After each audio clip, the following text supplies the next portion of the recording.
اب حضرت آدم علیہ السلام کا قصہ بیان کیا جاتا ہے۔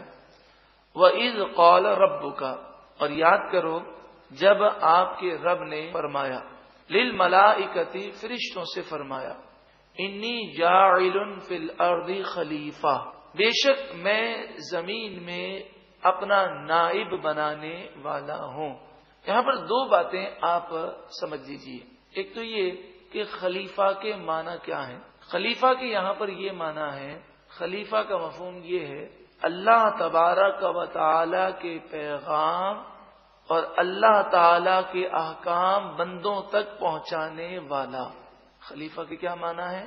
اللہ کے احکام، اللہ تعالی کے پیغامات بندوں تک پہنچانے والا، یعنی رب اور بندے میں وسیلہ، یعنی بندوں کو رب تک پہنچانے کا ذریعہ اور وسیلہ انبیاء ہیں، کہ جب بندے انبیاء سے وابستہ ہوتے ہیں تو ان کی برکتوں سے رب کی معرفت حاصل کر لیتے ہیں۔ تو خلیفہ کے یہاں پر یہ معنی ہے۔ دوسری بات یہ کہ ابھی آدم علیہ السلام کی پیدائش نہیں ہوئی اور اللہ تعالیٰ نے فرشتوں سے فرمایا میں زمین میں اپنا خلیفہ بنانے والا ہوں۔ تو کہاں فرمایا؟ زمین میں خلیفہ بنانے والا ہوں۔ اور پھر آدم علیہ السلام پیدا ہونے کے بعد جنت میں رہے، تو پیدائش سے پہلے یہ فیصلہ ہو گیا تھا کہ یہ کہاں جائیں گے؟ زمین میں جائیں گے۔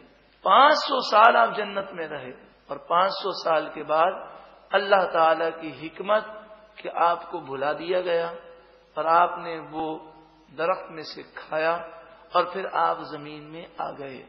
آدم علیہ السلام کا اس میں قصور یا غلطی یا خطا نہیں ہے، یہ اللہ تعالی کی حکمت اور اللہ رب العالمین کا یہ فیصلہ تھا، انی جاعل فی الارض خلیفہ، پیدائش سے پہلے فرما دیا میں زمین میں خلیفہ بنانے والا ہوں۔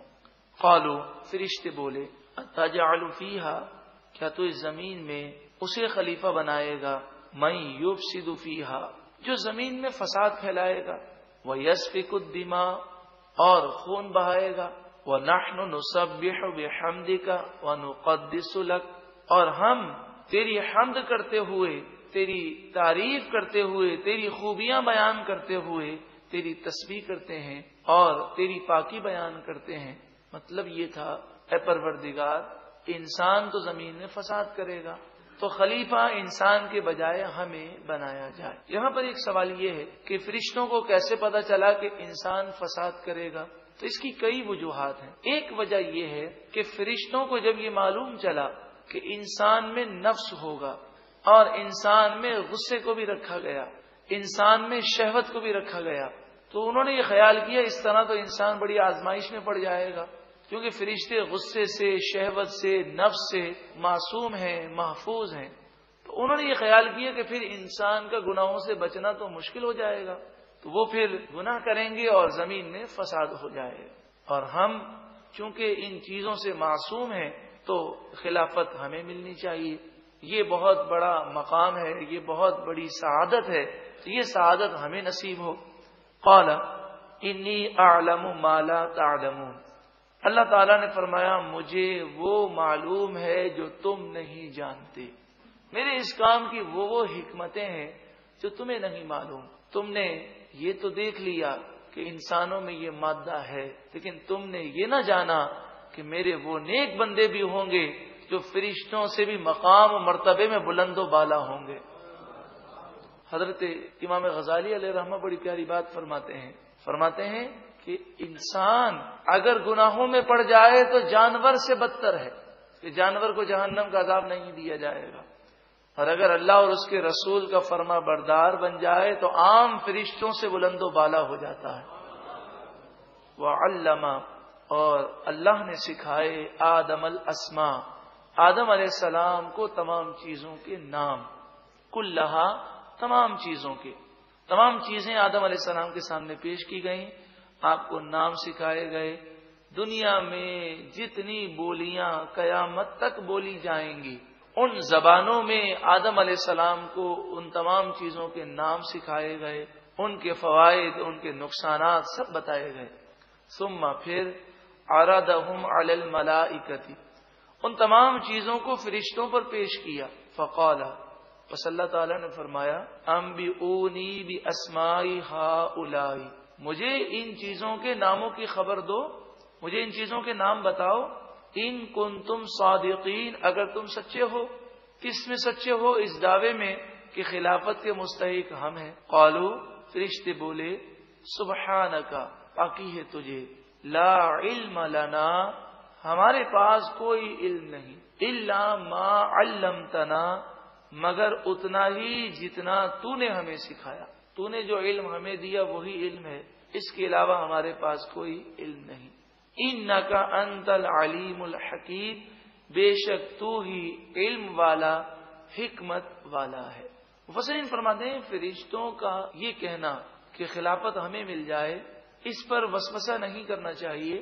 یہ فرشتوں کا مطالبہ کرنا اس وجہ سے تھا کہ خلافت ایک بہت بڑی سعادت ہے، اور سعادت پانے کی تمنا کرنا یہ بہت اچھی تمنا ہے، لیکن انبیاء کا مقام فرشتوں سے بلند و بالا ہے۔ تو ان آیات سے پتہ چلا کہ خلافت عام انسانوں کو نہیں ملے گی، انبیاء کو ملے گی۔ وہ علم میں بھی فرشتوں سے آگے ہوں گے اور عمل میں بھی فرشتوں سے آگے ہوں گے۔ قال یا آدم، فرمایا اے آدم، انبئہم، خبر دیجئے فرشتوں کو، باسمائہم، ان چیزوں کے ناموں کی۔ فلما، پس جب، انبأہم باسمائہم، آدم علیہ السلام نے فرشتوں کو ان چیزوں کے ناموں کی خبر دی۔ قال الم اقل لکم، اللہ رب العالمین نے فرمایا کیا میں نے نہ کہا تھا، انی اعلم غیب السماوات والارض، بے شک میں آسمان اور زمین کے غیب پوشیدہ چیزیں جانتا ہوں، وَأَعْلَمُ مَا تُبْدُونَ، اور میں جانتا ہوں جو تم ظاہر کرتے ہو، وَمَا كُنْتُمْ تَكْتُمُونَ، اور جو تم چھپاتے ہو۔ رب العالمین ظاہر اور باطن سب کو جاننے والا ہے۔ وَإِذْ قُلْنَا، اور یاد کرو جب ہم نے فرمایا، لِلْمَلَائِكَةِ، فرشتوں سے، اسجدوا، تم سب سجدہ کرو، لآدم، آدم علیہ السلام کو، فسجدوا، سب نے سجدہ کیا، فرشتوں نے سجدہ کیا۔ اس وقت جتنی مخلوقات تھی سب نے سجدہ کیا، ساری مخلوق میں ایک ہی شخص تھا جس نے سجدہ نہ کیا، الا ابلیس، مگر شیطان نے، ابلیس نے سجدہ نہ کیا۔ ابلیس جن تھا، سورہ کہف کی آیت نمبر 50 میں اس بات کا ذکر ہے۔ یہ جن تھا، عبادت کر کر کے یہ اس مقام پر فائز ہوا کہ اسے فرشتوں کا استاد بنایا گیا، لیکن حضرت آدم علیہ السلام کی توہین کر کے وہ ہمیشہ کے لیے مردود بن گیا۔ ابا، ابلیس نے انکار کیا، واستکبر، اور تکبر کیا۔ تکبر کے معنی یہ ہے کہ اس نے اپنے آپ کو آدم علیہ السلام سے افضل سمجھا، اور تکبر کی تعریف یہی ہے کہ اپنے آپ کو کسی سے بہتر سمجھنا، یہ تکبر ہے۔ واستکبر، اور اس نے آدم علیہ السلام کے مقابلے میں تکبر کیا۔ وَكَانَ مِنَ الْكَافِرِينَ، اور کافروں میں سے ہو گیا۔ اب شیطان کو مردود کر دیا گیا، اسے نکال دیا گیا۔ وَقُلْنَا، اور ہم نے فرمایا، یا آدم، اے آدم، اسکن انت وزوجک الجنت، آپ جنت میں رہیں، آپ کی زوجہ جنت میں رہیں۔ یہ کلام حضرت آدم علیہ السلام کے جنت میں جانے کے بعد اور حضرت حوا رضی اللہ تعالی عنہا کی پیدائش کے بعد یہ کلام فرمایا گیا۔ حضرت آدم علیہ الصلوۃ والسلام کی پسلی سے حضرت حوا کو پیدا کیا گیا۔ وَكُلَا مِنْهَا رَغَدًا، اور تم دونوں کھاؤ اس جنت سے، رغدن، بلا روک ٹوک، حیث شئتما، حیث جہاں سے، شئتما تم دونوں چاہو، ولا تقربا، اور تم دونوں قریب نہ جانا، ہذہ الشجرۃ، اس درخت کے قریب نہ جانا، فتکونا من الظالمین، ورنہ تم دونوں ہو جاؤ گے حد سے بڑھنے والوں میں سے۔ تو یہ حد ہے، یہ درخت، اس درخت کے قریب گئے تو حد کو کراس کرنے والوں میں سے ہو جاؤ گے۔ 500 سال تک اب جنت میں رہے، جب تک اللہ نے چاہا جنت میں رہے، اور جب اللہ رب العالمین نے یہ چاہا کہ اب آپ زمین میں جائیں اور زمین کو بسایا جائے تو فنسیا، حضرت آدم علیہ الصلوۃ والسلام اس درخت کو بھول گئے، قرآن نے بیان کیا۔ اور آپ جانتے ہیں کہ اگر کوئی روزہ رکھے اور روزہ رکھ کر وہ بھول جائے اور بھول میں کھا پی لے تو شرعی مسئلہ کیا ہے؟ اس کا روزہ نہیں ٹوٹتا، بلکہ حدیث پاک میں ہے کہ بھول کر اگر کھا پی لے تو وہ یوں سمجھے کہ اسے اللہ نے کھلایا اور اللہ نے پلایا۔ آپ کو یہ بھلا کیوں دیا گیا؟ اس لیے بھلا دیا گیا تاکہ آپ دنیا میں جائیں۔ لیکن اللہ کے نیک بندے ہمیشہ عاجزی کرتے ہیں اور وہ اپنے آپ کو گنہگار سمجھتے ہیں۔ ایسے کئی بزرگان دین ہیں کہ ہوا چلتی تو رونے بیٹھ جاتے، آندھی چلتی تو رونے لگ جاتے۔ لوگ کہتے تو کہتے میں رو رہا اس لیے ہوں کہ یہ آندھی میرے گناہوں کی وجہ سے چلی ہے، اگر میں نہ ہوتا تو مسلمانوں پہ تکلیف نہ آتی۔ تو یہ ان کی عاجزی ہوئی، ان کا مقام ہے۔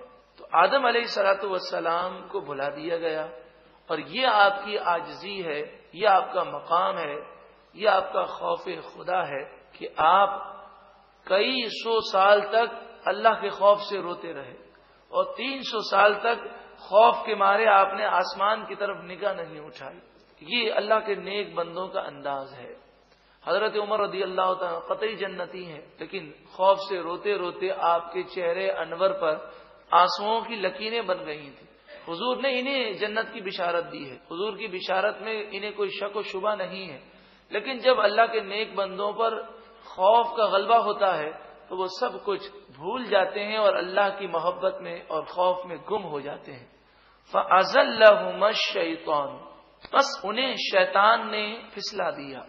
ازلہ کے معنی ہوتے ہیں انسان پھسلنا نہ چاہے تب بھی پھسل جائے۔ اگر آپ کا پاؤں پھسل جائے تو آپ خود نہیں پھسلتے، بلکہ آپ کے نہ چاہتے ہوئے بھی پاؤں پھسل جاتا ہے۔ تو ازلہ کا جو صیغہ ہے، اگر عربی گرامر کو کوئی جانتا ہو تو وہ بھی جان سکتا ہے کہ ازلہ کے یہی معنی ہے کہ آدم علیہ الصلوۃ والسلام نے جان بوجھ کر ایسا نہیں کیا۔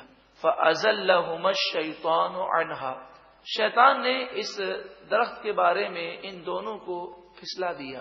فَأَخْرَجَهُمَا، اور ان دونوں کو وہاں سے نکلوا دیا، مما، اس سے جو کانا فیہ، جس جگہ میں وہ تھے۔ وَقُلْنَا، اور ہم نے فرمایا، اہبطوا، تم سب نیچے اتر جاؤ، بعضکم لبعض عدو، تم ایک دوسرے کے دشمن ہوگے۔ دنیا میں دشمنیاں چلتی رہیں گی، جنت میں کسی قسم کا بغض نہیں ہوگا۔ دنیا میں جاؤ گے یہ حالات تمہارے ساتھ ہوں گے۔ وَلَكُمْ فِي الْأَرْضِ مُسْتَقَرٌّ، تمہارے لیے زمین میں مستقر، ایک عارضی ٹھکانہ ہے۔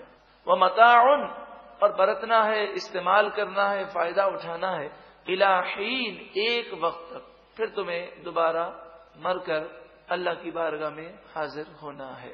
آدم علیہ الصلوۃ والسلام اور بی بی حوا رضی اللہ تعالی عنہا جنت سے دنیا میں تشریف لائے۔ یہ تو دو افراد تھے، لیکن قرآن مجید فرقان حمید نے جمع کا صیغہ استعمال فرمایا، جس کے معنی یہ ہے کہ جمع عربی میں 3 سے شروع ہوتی ہے۔ تو مفسرین فرماتے ہیں یہاں اہبطوا میں کلام آدم علیہ السلام سے بھی ہے، اور آپ کی پشت اطہر میں جو آنے والی نسلیں تھیں ان سے بھی خطاب ہے۔ فَتَلَقَّى آدَمُ مِن رَبِّهِ، پس آدم علیہ السلام نے سیکھ لیے، من ربہ، اپنے رب سے، کلمات، چند کلمات، ربنا ظلمنا انفسنا، یہ والے کلمات، اور دوسرے کلمات احادیث طیبہ میں ہیں کہ آپ نے حضور کے وسیلے سے دعا فرمائی۔ فتاب علیہ، پس اللہ تعالی نے ان پر رحمت فرمائی، انہ ہوا، بے شک وہی، التواب، بہت توبہ قبول کرنے والا، الرحیم، بہت مہربان ہے۔ قلنا، ہم نے فرمایا، اہبطوا، تم سب اترو، منہا، اس جنت سے، جمیعاً، سب، تم سب اس جنت سے اتر جاؤ۔ فَإِمَّا يَأْتِيَنَّكُم مِّنِّي هُدًى، پس اگر تمہارے پاس میری طرف سے کوئی ہدایت آئے، تو جب بھی ہدایت آئے تم اس ہدایت اور اس پیغام پر عمل کرنا۔